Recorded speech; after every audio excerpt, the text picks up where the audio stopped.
Hapa barabarani kuna hawa wanafunzi wawili. Huyu wa upande wa kulia anaitwa Dinobi na huyu wa kushoto anaitwa Azoka. Hawa ni ndugu na wanasoma shule moja. Cha ajabu hawana maelewano mazuri. Hasa Dinobi hataki kuongozana na ndugu yake Azoka. Baada ya Dinobi kumwona Azoka hamuelewi, Dinobi akavua sketi ya shule ambayo ni ndefu na kubakiwa na kimini. Kisha akaanza kuondoka. Huu ugomvi wa Azoka na Dinobi tutaufahamu tu shida ilianzia wapi na kipi kimejificha. Ndio tunadondoka mwanzo wa movie. Hapa Dinobi ametoka shule na marafiki zake, alafu anawatambia hawa marafiki zake kuwa kwao ni matajiri kishenzi na hii ni nyumba yao. Kumbe Dinobi, kwenu matajiri hivi? Mimi nilijua natuficha na hutaki tupajue kwenu kwa sababu nilihisi we ni maskini. Kumbe huyu Dinobi amewaleta hao marafiki zake kwenye hii nyumba na wakawatambia kuwa hapa ni kwao kwa sababu marafiki zake ni watoto wa ushuani. Kwa hiyo unaturuhusu tuingie ndani? Hapana, mpaka nimuulize mama. Ruhusa ya nini? Kwani huwezi kufanya chochote mpaka umuulize mama yako? Unajua wewe sio mtoto sasa. Ila msijali, siku nyingine tutaingia tu. Eti hao marafiki wakarizika na maneno ya Dinobi kuwa siku nyingine atawakaribisha ndani kwao, kisha wakasepa. Dinobi akawachungulia kama wamefika mbali, alafu na yeye akasepa. Muda mchache baadaye Dinobi anaingia kwenye hii nyumba. Hapa ndo nyumbani kwao na inaonyesha Dinobi kawadanganya marafiki zake sehemu anayoishi. Basi akasalimiana na mama yake, alafu mama yake akamwambia kuwa chakula kipo tayari. Kisha Dinobi akazama ndani. Cha kushangaza, Dinobi anatoka ndani kanuna vibaya, kakuta viazi na maboga yani. Usijali mwanangu, mambo yatakaa sawa. Kila siku mambo yatakaa sawa, mimi nimechoka. Usijali, ni kwa sababu sina kazi. Hata hivyo nimepata kazi mpya. Kazi gani hiyo? Ya kufanya usafi shuleni kwenu. Dinobi amepigwa na butwaa zito sana. Mama, umesema? Kwanza unaweza usiamini, wameniambia watanipa 30,000 kwa mwezi. Mama, usifanye hiyo kazi. Umesikia nilichosema? Nasema 30,000. Mama, mimi sitaki ufanye hiyo kazi ya kufanya usafi shuleni kwetu. Kwa nini? Kwa sababu wanafunzi wenzangu wakigundua kuwa wewe ni mama yangu, mimi nitaaibika. Sitaki kila mtu ajue sisi ni maskini. Sisi ni maskini. Wanafunzi wajue wasijue mimi nafanya kazi. Haya maneno yakamuumiza Dinobi. Inaonyesha Dinobi anaishi na mama yake tu na mzee wao alishafariki muda mrefu sana. Humu chumbani Dinobi anawaza sana kwa jinsi alivyowadanganya marafiki zake. Mawazo yanamuijia, kuna siku amekaa na marafiki zake akawapiga uongo mkubwa sana kuwa mama yake ni mbunge, yani ni mtu wa siasa. Pia yeye ni mtoto wa kipekee sana na kwao ni matajiri vibaya mno. Sasa haya mawazo yanamuumiza Dinobi kwa sababu anaona ataibika kama mama yake akianza kufanya kazi pale shuleni. Na isitoshe watu watamjua kuwa kwao ni maskini kwa sababu mama yake anataka kufanya kazi ya kusafisha madarasa mpaka vyoo vya mashuleni ili apate maokoto, maana maokoto ndani hayasomeki eti. Kesho mapema shuleni, mama kawasili kazini mapema sana huku akisafisha mazingira. Dinobi anafika huko anamchungulia mama yake. Baada ya kuona hamna mtu anayemuona, akaamua kwenda kuongea na mama yake. Kwa hiyo mama, umeamua kufanya hii kazi? Swali lako halina mjadala. Unaweza ukaona ndo nimeanza hivi. Alafu nimekumbuka kitu. Dada yangu amepata shida kidogo. Kwa hiyo mtoto wake Azoka atakuja kusomea huku na kukaa na sisi. Hembu ngoja kwanza. Yaani dada yako hakutusaidia kwa kitu chochote kile kipindi baba amefariki. Mpaka wewe ukapoteza kazi. Leo unataka kumsaidia mtoto wake? Yule ni dada yangu, lakini sio kwangu. Kwanza simtaki huyo mtoto chumbani kwangu. Azoka anakuja kuishi kwetu na atalala chumbani mwako.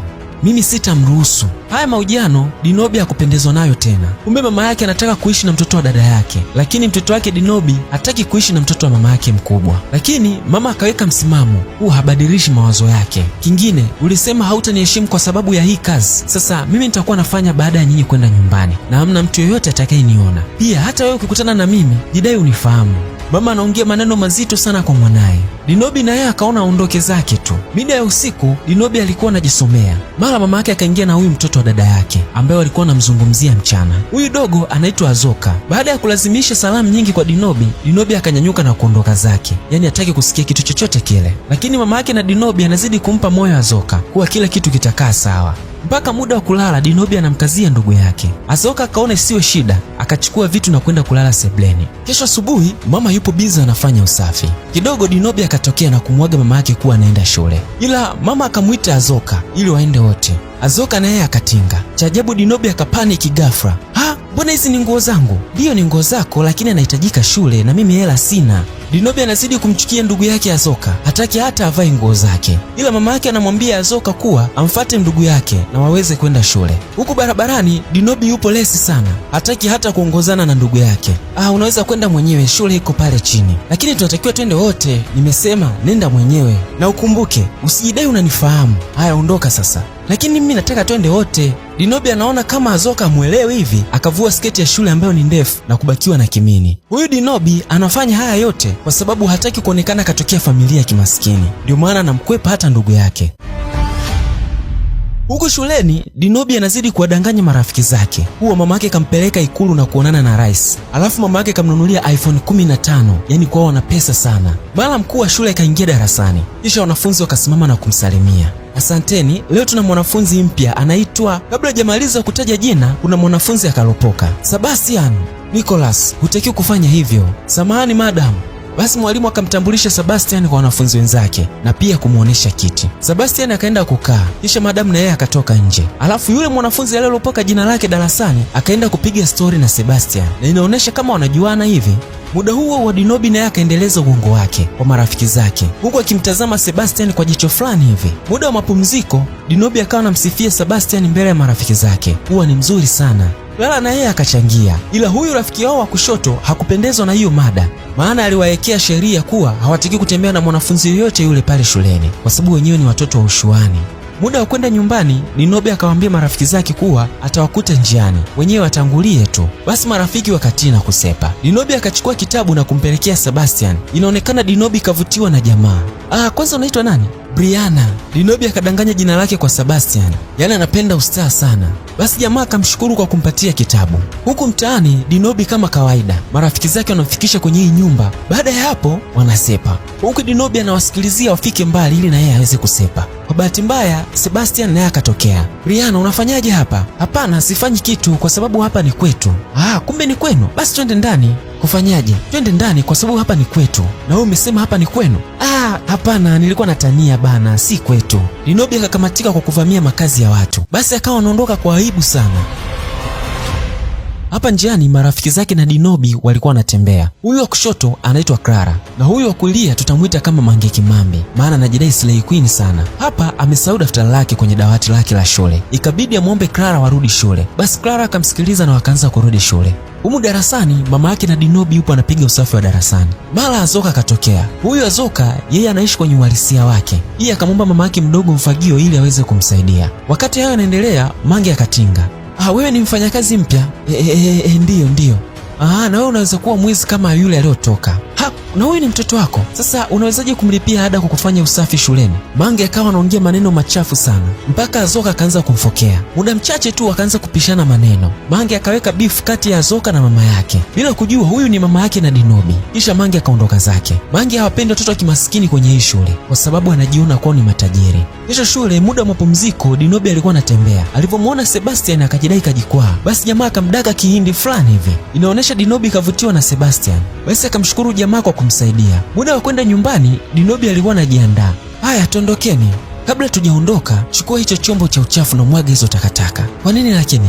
Yupo msafishaji, wewe mwaga. Na hivi kagombana na sisi? Huyu Mange anamwambia Dinobi atupe takataka zilizopo kwenye dustbin. Lakini Dinobi nafsi inamuuma sana kwa sababu anajua kabisa anayefagia hapa ni mama yake. Lakini Mange anafanya hivyo kwa kulipiza ugomvi wa jana. Basi kwa kuwa Dinobi hakutaka kujionyesha kama anamfahamu mama yake, akaenda kuchukua zile takataka na kuzimwaga chini. Mange akaona Dinobi kama anatania hivi, akanyanyuka na kwenda kumwaga takataka zote chini na kuzisambaza, alafu akasepa. Dinobi anaumia lakini anashindwa cha kufanya kwa sababu anajua anayemuumiza ni mama yake. Lakini kashajidai kuwa yeye ni mtoto wa kishua, inambidi afanye hivyo tu. Baadaye mama anafika na Azoka. Huku Azoka analalamika sana waliofanya hivi ni wale kina Mange. Basi mama kwa kuwa hataki kupoteza kazi yake, akaanza kusafisha tena. Kesho tena darasani, Dinobi anadondosha peni kimakusudi baada ya kumuona Sebastian. Jamaa na yeye akaiokota kisha na kumpatia. Alafu akaanzisha story. Katika story, Sebastian anamwomba Dinobi Jumamosi watoke wote. Kusema ukweli Jumamosi ya wiki hii sitapatikana. Nitasafiri kwenda Abuja kwa sababu mama yangu anaenda kuonana na rais. Labda tufanye kesho kutwa. Yaani Dinobi bado anazidisha uongo. Muda wa kutoka, Mange alikuwa na mabifu yake ya kuwasumbua watoto wasiojiweza humu shuleni. Mara wamwagie maji na kuwanyanyapaa kuwa kwao ni maskini na wanasomeshwa kwa misaada. Kidogo Azoka akaingia, maana na yeye huwa hazihivi na Mange. Azoka anamfokea Mange kuwa anachofanya si kitu kizuri. Mange akaona isiyo shida, akamtaka Dinobi amwagie maji Azoka, bila kujua Dinobi na Azoka ni ndugu. Wakatazamana kama dakika 2 hivi, ila Dinobi nafsi kama inakataa, ikambidi amwagie maji ndugu yake, kisha akatoka nje. Basi marafiki na wenyewe akaunga huko anamcheka. Wakati haya yanaendelea, kumbe Sebastian alikuwa anawatazama. Basi akafika na kumpatia kitambaa Azoka ili ajifute. Usiku ulipofika, Azoka alikuwa anamhadithia mamake kuwa wale kina Mange wanawatesa wanafunzi wenzao, kisa wanasomeshwa kwa kufadhiliwa pale shuleni. Usiniambie kuwa umemnyanyasa na mwanangu Dinobi. Dinobi na wewe wanakutesa kwa sababu unasoma kwa msaada. Dinobi akajikuta hana hamu ya kula tena, maana na yeye ni mmoja wa hao. Lakini Azoka anajua ukweli, ila hakutaka kumchoma Dinobi mbele ya mama yake. Azoka naye akashangaa, kumbe Dinobi anasomeshwa kwa msaada. Basi akamfuata chumbani na kumuomba achane urafiki na wala kina Mange, maana anafeki maisha sana na hicho kitu sio kizuri, kitakuja kumpa shida mbeleni. Kisha shule, Dinobi anamfuata Sebastian kwa ajili ya kumkumbusha lile swala waliloongea kuhusu kutoka weekend. Lakini jamaa hakutaka maongezi naye, maana kaisha ziona tabia zake. Anamwona Dinobi anawanyanyasa sana wanafunzi ambao hawana pesa. Huku nje tena, Nicholas anamfuata Clara kwa ajili ya kumuomba maongezi, lakini Mange anaingilia. Inaonesha Nicholas na Clara wanapendana, ila Mange hataki yani. Muda tena, Clara alikuwa anasoma barua aliyoandikiwa na Nicholas. Mara Mange akatokea, kisha akamnyang'anya ile barua. Hii ni nini? Sauti yako ni sana mawingu, hasa nikikuona ni kama napona. Nani kakuandikia hii barua? Bado sijamjua. Vizuri. Mange akaanza kuichana ile barua. Wakati hayo yanaendelea, Nicholas akawa anashuhudia. Basi Mange akatoka kwa dharau sana na akapita mbele ya Nicholas. Ikabidi Clara aende kumwomba msamaha Nicholas. Kipenzi changu, naomba unisamehe. Kumbe hawa wawili wana mahusiano, lakini Mange hapendi. Kwa kuwa jamaa kupendezwa na kitu alichokifanya Mange, akaamua kuvunja mahusiano yao, kwa sababu anamuona Clara kama hataki mahusiano yao yawe huru. Baada ya muda, humu darasani Clara alikuwa anamwangalia sana Nicholas. Dinobi anafika na kumwita, ila Clara anashtuka kwa hofu sana. Hapa Dinobi anamwambia Clara kuwa haitwa na madamu ofisini mwake, kisha akatoka. Huko ofisini, madamu anamkaribisha Dinobi na kumuonesha kiti. Nimekuwa nikifuatilia sana matokeo yako kwa testi mlizozifanya hivi karibuni. Naona matokeo yako yanazidi kuwa mabovu sana na sijajua shida ni nini. Ila nimekuita hapa kukukumbusha kuwa unatakiwa kusoma sana, kwa sababu ukizidi kuleta matokeo kama haya shuleni utashindwa kufadhiliwa. Basi Dinobi anakubali kuwa atajirekebisha. Wakati Dinobi anarudi darasani, akasikia kuna ugomvi kati ya Mange na Azoka. Akajaribu kuuliza shida ni nini. Hebu fikiria na kiambia hiki kisichana kinipigia magoti kinagoma. Hutakiwi kupinga amri. Shida natakiwa uniulize tatizo ni nini. Mara akala kibao kwa Mange. Azoka naye akamrudishia, nisikilize, siku nyingine ukija kunigusa utanitambua kuwa mimi ni Azoka. Zingatia hilo. Alafu Azoka akaondoka zake. Umbavu, nanyi mnaangalia nini? Ingieni darasani. Mange amekasirika sana baada ya kupigwa kibao mbele ya wanafunzi. Kesho muda wa asubuhi, Azoka alikuwa anaongea na mama yake, huku mama yake akiwa anamfokea kwa kuvaa nguo fupi. Kwa juu hapa, Mange alikuwa anashuhudia, akatafakari sana. Inakuwaje Dinobi anaongea na huyo mama akati yeye ni adui yake? Baada ya kumaliza maongezi, Mange alikuwa anamsubiria Dinobi darasani ili aweze kumuuliza kuhusiana na yule mama. Ulikuwa unaongea nini na yule mama mchafu? Mimi. Wewe ndiyo? Hapana, alikuwa ananiuliza nimuelekeze sehemu moja hivi. Lakini mbona mlikuwa mnaongea kama mnafahamiana? Hapana bana, mimi simfahamu.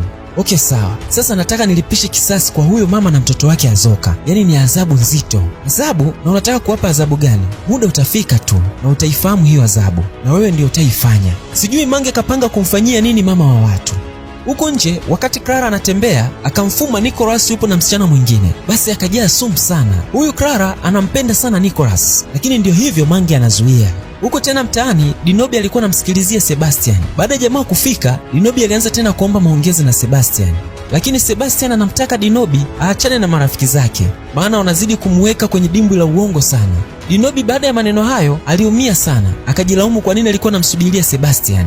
Kesho tena shuleni, muda wa mapumziko, Dinobi alikuwa ametulia zake nje. Mara Mange akafika. Mambo, nimepata wazo la kufanya. Wazo gani? Sikwa yule mama mfanya usafi, nataka kujidai kaniibia pesa zangu kwenye dawati. Alafu wewe hapo utajidai ulimuona ili kunilinda mimi. Hapana, mimi siwezi kufanya hivyo. Si unajua yule ni mtu mzima? Shida ipo wapi wakati yule si mama yako? Mange anazidi kumkazia Dinobi na anamwambia kama akikataa kumsaidia na kumsingizia mama wa usafi kamuibia pesa yake, basi Dinobi hata kuwa na urafiki na Mange. Dinobi anakosa cha kufanya mpaka anaishiwa nguvu, maana nafsi inamuuma kwa kumsingizia mama yake kuwa ni mwizi.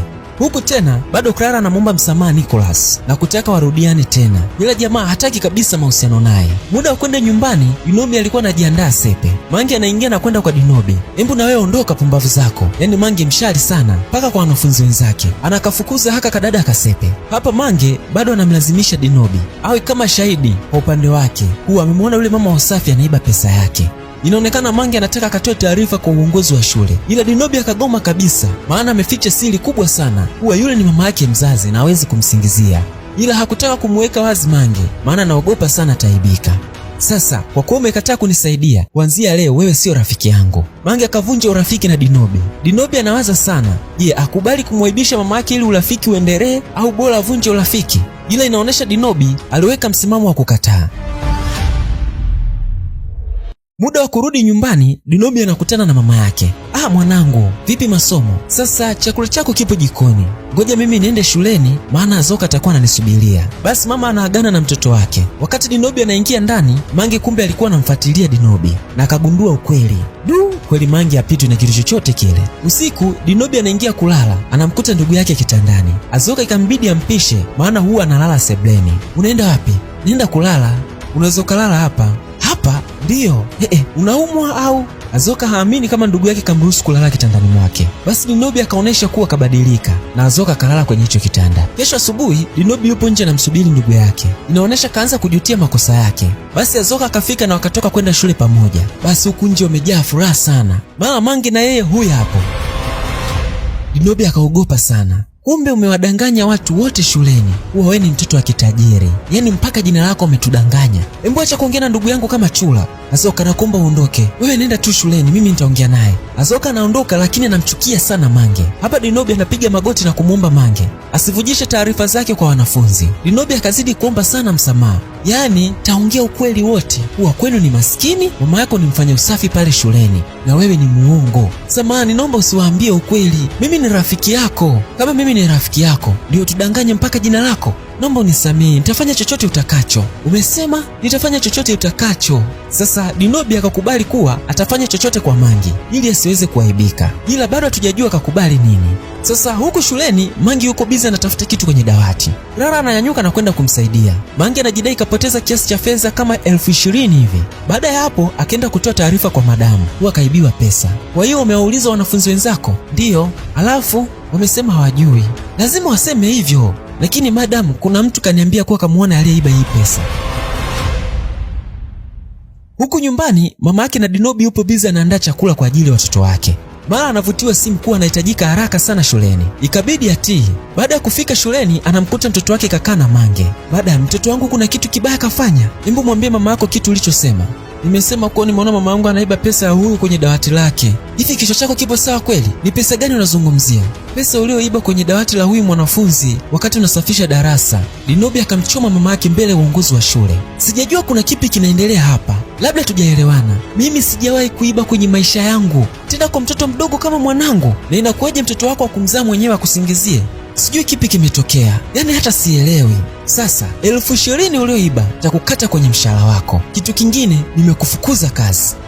Mama akalia sana kwa kupoteza kazi, akapiga mpaka magoti ili aweze kusamehewa, lakini madamu hakutaka kumsikiliza. Huku nje Dinobi naye analia sana.